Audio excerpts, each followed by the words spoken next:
Everyone, welcome back to the channel. In today's video I'm going to show you how to add highlights on Instagram without posting story. So many times you want to add highlights and you have to put the story, but you don't want to put a story, you just want to add highlights. So I will show you how to do this. First of all, what you have to do is just tap on your profile icon in the bottom right corner and then tap on these three bars, click on settings, and in settings you have to go for this account. Now what you have to do is just tap on this close friends. If you have selected many close friends, you just have to tap on this clear all.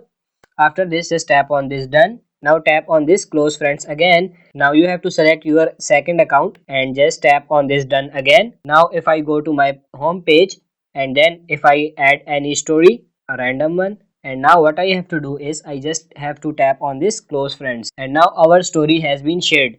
So if I tap on my story now, you can see this share to, highlight, and more option. Now if you tap on this highlight and if you tap on this new now you can add it anywhere you want, and now just tap on this add, and now your highlight is added and no one is going to view your story. Only your second account can view your story. So that's it for this video. I hope this video was helpful. If it is, like this video and subscribe to the channel. Thank you.